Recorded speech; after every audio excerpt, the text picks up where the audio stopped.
Poco prima delle 11:40 di questa mattina, alla sala operativa della Capitaneria di Porto Guardia Costiera di Chioggia è giunta la segnalazione da parte di un peschereccio con cui si avvisava che un membro dell'equipaggio era stato colto da un malore improvviso e da forti dolori addominali. Non appena è stata ricevuta la segnalazione, la sala operativa della Capitaneria di Porto Guardia Costiera di Chioggia ha allertato l'equipaggio della motovedetta SAR CP826 e il 118, predisponendo l'uscita in mare della vedetta per il trasbordo e il trasporto a terra dell'uomo, un 25enne imbarcato sulla Francesco B.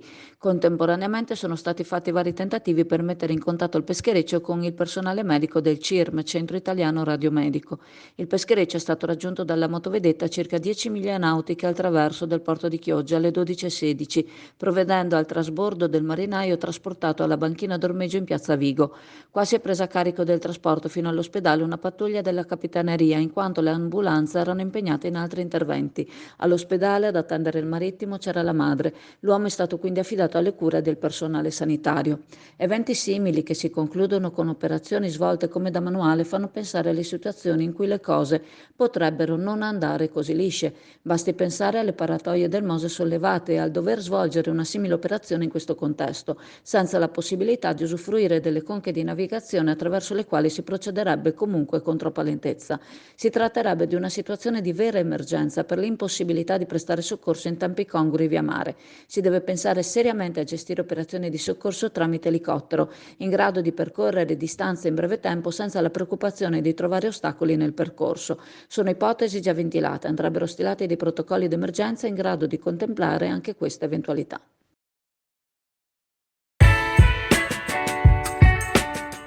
Passa all'Indiga a trascorrere una pausa in relax e vista mare. All'Indiga troverai dell'ottimo gelato artigianale, gusti tradizionali e novità per deliziare il tuo palato.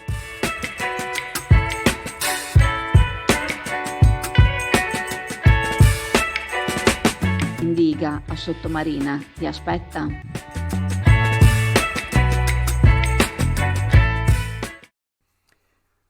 Purtroppo dobbiamo segnalare ancora una volta un furto da parte di soggetti evidentemente senza il minimo scrupolo all'interno della chiesa di Sant'Andrea. Lunedì i volontari che avevano montato il presepio Sant'Andrea erano andati per fare le consuete operazioni di smantellamento, visto che il Natale è passato già da un bel pezzo, e hanno purtroppo trovato la sorpresa della cassetta delle elemosine, diciamo quella riservata al presepio, che era stata rotta praticamente e non c'era più nulla all'interno. Per inciso, la chiesa di Sant'Andrea dispone di un impianto di videosorveglianza, ma la fatalità, quell'area lì, l'area dove c'è il presepio, non era coperta. È stata grande l'amarezza dei volontari, il sospetto ricade ovviamente sul solito individuo, tra virgolette, specializzato nei furti di elemosine, di cui abbiamo parlato tante volte, però al momento magari non è stato lui. Purtroppo il problema è quasi sempre dovuto alle tossicodipendenze, che sono alimentate anche da personaggi peggiori, senza scrupoli, che con la vendita di sostanze stupefacenti, in particolare la cocaina, fanno il loro commercio principale e la loro prima attività economica. Questi soggetti girano tranquillamente per il corso del popolo, hanno sempre tanta disponibilità e insomma, permetteteci, la galera sarebbe anche poco per loro. Speriamo che qualche volta c'è la provvidenza.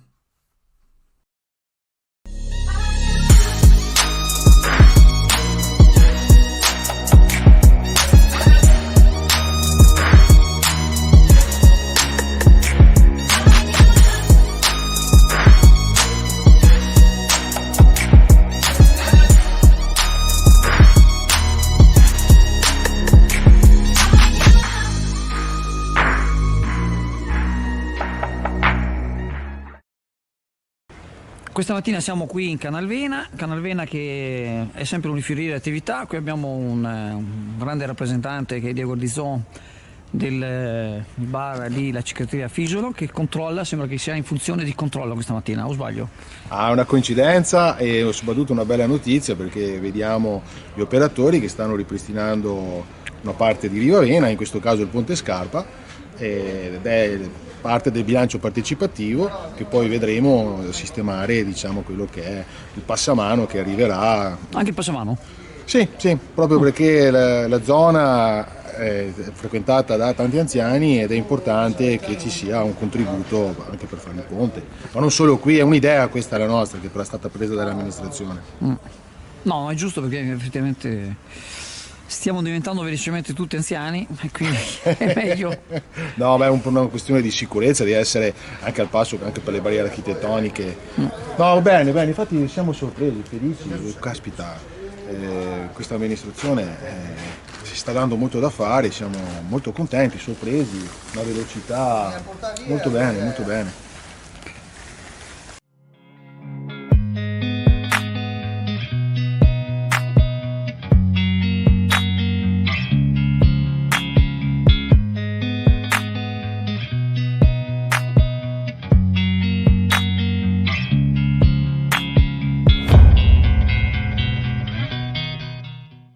Direttissima al Tribunale di Venezia per un veneziano residente alla Giudecca, era stato fermato dalla polizia del commissariato di Chioggia. Al momento non è noto per quale tipo di comportamento e al momento l'unica conferma non ufficiale è che avrebbe cercato di picchiare un poliziotto. Altro particolare, non si tratta dello stesso individuo protagonista della rapina del bar gestito da una famiglia di cinesi in Viale Umbria. La denuncia è stata formalizzata alla caserma dei Carabinieri di Sottomarina, ma al momento non è ancora trapelato nulla sull'identità del malvivente, nonostante il video della rapina stia impazzando per WhatsApp e la persona sia ben riconoscibile.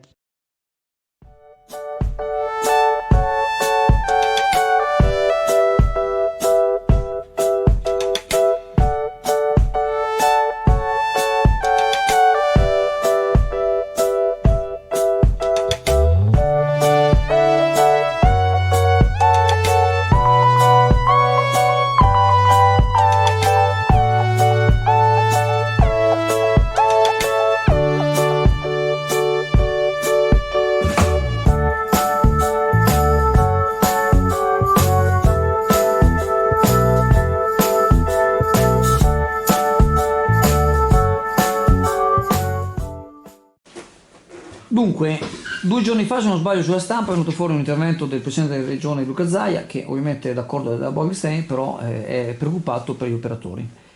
Stesso discorso più o meno sulla falsariga l'ha fatto anche il consigliere regionale Marco Dolfini ieri, sempre alle telecamere di Chiusa Azzurra.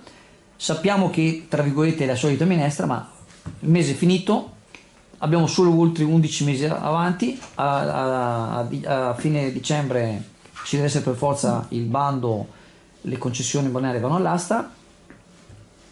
Ci sono minestre, c'è sempre la stessa minestra, in alcuni casi anche molto buona, in altri casi è meno buona. In questo caso è pessima.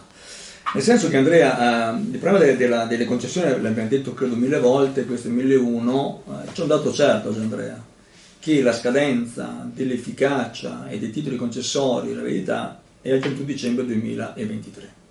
La legge del decreto concorrenza prevede una tolleranza, consentitemi questo termine, di 1 anno, laddove ci siano comuni che hanno difficoltà oggettive ad effettuare i bandi.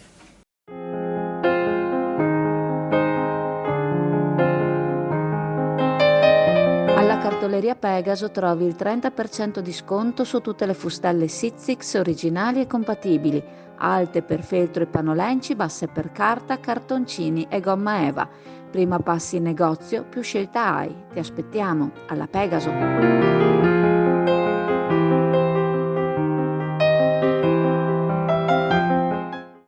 Pronti a vivere la festa più pazza dell'anno? Il Comune di Chioggia ha in serbo un calendario ricco e variegato per soddisfare i gusti di grandi e piccini, anche nelle frazioni, tanti spettacoli ed eventi. Dal 9 al 21 febbraio Luna Park di Carnevale a Chioggia in Corso del Popolo, da San Giacomo a Piazza Vigo e il Carnevale in Multicolor giovedì 16 febbraio in Corso del Popolo con giocolieri, equilibristi, laboratori, baby dance e spettacoli per intrattenere grandi e piccini. Le farfalle giganti acrobate e la mascotte sabato 18 febbraio sempre in corso con le splendide farfalle giganti che si esibiranno in uno spettacolo di acrobazie itineranti in Corso del Popolo, seguite dalla mascotte Disney. Incanto veneziano domenica 19 febbraio in Corso del Popolo, per l'occasione pedonalizzato. Un'atmosfera in pieno stile settecentesco veneziano con sfilate, balli e canti a tema. I figuranti The Adam Family, martedì 21 febbraio a Chioggia in Corso del Popolo. Mercoledì Adams e la sua famiglia arrivano a Chioggia a bordo della loro terrificante automobile. Inoltre tanti eventi culturali in appuntamenti che troverete dettagliati nella descrizione al video. Befed, il pub di successo tutto italiano, dove trovi l'inimitabile galletto da mangiare con le mani, accompagnandolo con la tipica birra artigianale. Il galletto è sano, genuino ed eccellente, garantito da filiera controllata Valle Spluga, e la birra artigianale nasce dall'esperienza di maestri birrai Befed. Befed, presso il parco commerciale Clodì per giovani e famiglie, un posto dove puoi sentirti come a casa tua. Questa mattina in Sala Lampadari nel Palazzo Municipale di Chioggia si è tenuta la presentazione degli eventi inerenti alle ricorrenze di Carnevale di San Valentino che si svolgeranno nei prossimi giorni. Presente il sindaco Mauro Armelao, tra gli organizzatori Gianni Nardo e Marco Donadi della Proloco. Il programma CLU si svolgerà in 3 giornate, 11, 12, 14 febbraio, giornate in cui, come dice il volantino, la città diventerà un palcoscenico. Sabato 11 e domenica 12 sarà una nostra concittadina, Alessia Boscolonata, a fare da guida alla scoperta dei luoghi più romantici e curiosi della città, incluse le location della serie Netflix che tanto ha appassionato, Odio il Natale. Si partirà dal Ponte di Vigo il pomeriggio di sabato e la mattina di domenica. Il giardino del Sagraeto sarà decorato con installazioni luminose e fiori giganti per fare una location adeguata per selfie da far innamorare. Da sabato a martedì, tutto il giorno, in piazza si terrà il mercatino del gusto con Bella Italia. Solo per la giornata di domenica, invece, a partire da San Giacomo, si potranno ammirare gli articoli prodotti dalle mani abili delle hobbiste al mercatino Handmade. Davanti a Palazzo Grassi, in Rivavena, saranno proiettate le foto più belle di Chioggia, dei luoghi più emozionanti della nostra città, mentre Casa Goldoni ospiterà il Salotto degli Sposi, con stand espositivi di aziende che vogliono aiutare gli sposi a rendere il loro giorno più bello di sempre. Inoltre, sabato 11, le Fontane in concerto, un grandioso spettacolo di acqua e fuoco in Piazzetta Vigo e le note del sassofono di Serena Tarozzo che echeggeranno dalla Loggia dei Bandi, ancora la Second Line Street Band che si esibirà marciando lungo in corso e il piano live di Alex Bacci dal Ponte di Vigo. Domenica 12 in Piazza Vigo, animazione e musica da Radio Stereo Città, seguita poi dalla coppia di Speed Eater di Zelig, e poi ancora Grisi, il musical dietro il municipio, danze orientali e tango davanti a Casa Goldoni. Martedì 14 musica swing e new jazz dalla Loggia dei Bandi con il concerto dei Different Size, mentre al Baccaretto da Morgan sarà presentato il libro Amare, un libro pensato da 5 autrici. Saranno quindi 3 giornate ricche di spunti interessanti. SD Auto informa della novità per il 2023, la revisione dei carrelli in sede. Si effettuano revisioni in sede dei rimorchi di massa complessiva non superiore ai 3.500 kg, 01 e 02, di carrelli per imbarcazioni, per moto, per auto, roulotte, trailer per il trasporto cavalli, carrelli tenda, carrelli trasporto animali e tutti i carrelli di massa complessiva non superiore ai 3.500 kg. Potete contattare SD Auto per qualsiasi informazione o chiarimento. Ti piacciono le scienze e l'informatica? Ami sperimentare, scoprire e fare esperienze in laboratorio? Ti incuriosiscono le innovazioni in ambito scientifico e digitale? Questo è l'indirizzo che fa per te. Nel liceo scientifico ad indirizzo Scienze Applicate troverai una solida formazione scientifica, potrai fare lezioni nei laboratori di informatica, chimica e fisica e cimentarti in progetti come il cielo come laboratorio in collaborazione con l'Osservatorio di Asiago, corso di robotica di base avanzato, progetto NERD, non è roba per donne, in collaborazione con l'Università di Padova, giochi d'Archimede, giochi d'autunno, Olimpiadi della fisica e della matematica e progetti di PCTO in collaborazione con enti e associazioni del territorio nell'area della sostenibilità ambientale e nella ricerca. Progetti PCTO in corso, Life Lagoon Refresh con ISPRA, la Laguna entra in classe con UniPD e CNR. Allo stesso modo riceverai una ricca preparazione umanistica e linguistica con possibilità di sostenere le certificazioni linguistiche. Potrai quindi al termine del percorso operare qualsiasi scelta per il tuo futuro in ambito lavorativo e universitario.